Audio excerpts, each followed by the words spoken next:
현 정부의 경제정책 기조는 국가 재정을 풀어서 경제에 활력을 주겠다는 것입니다. 그러나 돈을 풀기 위해서는 먼저 나라 곳간이 튼튼해야 하고 또 빚을 너무 많이 내면 결국 나중 세대에 부담이 될 수밖에 없습니다. 그런데 최근 홍남기 경제부총리가 국가 채무 비율을 40%대 초반으로 유지하겠다고 하자 문재인 대통령이 이 40%를 유지하겠다는 근거가 뭐냐고 반문한 것으로 알려졌습니다. 오늘은 이 문제를 따져보도록 하겠습니다. 자, 강동원 기자. 예. 대통령의 말처럼 우리 국가 채무 비율이 다른 선진국들보다 낮은 건 사실입니까? 일단 우리나라 GDP 대비 국가 채무 비율을 좀 보면요. 예. 지난해에 38.2%였습니다. 자, 미국이나 일본보다 낮고 그리고 OECD 평균보다 훨씬 낮습니다. 하지만 단순히 이 수치만 비교하면 무리가 있다는 것이 이 전문가들의 대체적인 시각입니다. 예, 그럼 뭘 더 비교해야 합니까? 그러니까 1인당 국민 소득이나 이 국민들의 이 고령화 속도들을 감안해 보면요. 예. 우리나라 국가 채무가 무조건 적다고 보기만은 어렵다는 겁니다.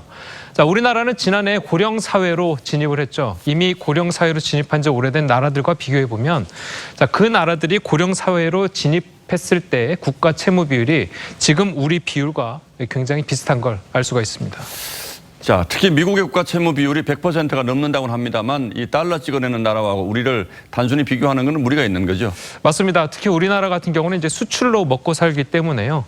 재정 건전성이 굉장히 중요합니다. 국가 신용도에 직결됐기 때문이죠.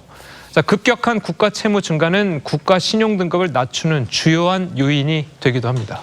그런데 조금 전에 강 기자가 보여주기도 한 것처럼 선진국들의 국가 채무 비율이 뭐 상당히 높은 나라들이 많은데 우리가 굳이 이 40%를 마지노선으로 생각하는 이유는 있습니까?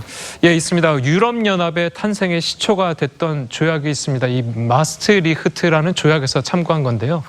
자, 이유는 국가 채무 비율을 60% 이내로 유지해야 이 국가 재정 건전성이 양호하다고 판단을 했습니다. 예. 자, 이걸 다시 한국의 실정에 맞게 정한 게 40%대라는 게 기재부의 설명입니다. 자, 기재부 관계자는 우리나라는 EU에 많지 않은 공기업들의 부채와 또 통일이라는 변수 때문에 이 40%를 적정 채무 비율로 맞췄다. 이렇게 이야기했습니다. 예. 자, 그런데 국가 채무 비율 40% 마지노선은 사실상 4년 전에 문재인 대통령이 박근혜 정부를 비판할 때 썼던 개념입니다. 들어보시죠. 박근혜 정부 3년 만에 나라 곳간이 바닥나서 GDP 대비 40%, 730조 원에 달하는 국가 채무를 국민과 다음 정부에 떠넘기게 되었습니다. 재정 건전성 회복 방안이 없는 예산안을 결코 받아들일 수 없다는 것을 미리 경고해 둡니다. 예, 국가 채무가 40%, 국가 채무 비율이 40%를 넘는다는 것, 그때는 틀렸고 지금은 맞다 이런 뜻이군요. 예. 예, 강동원 기자 잘 들었습니다.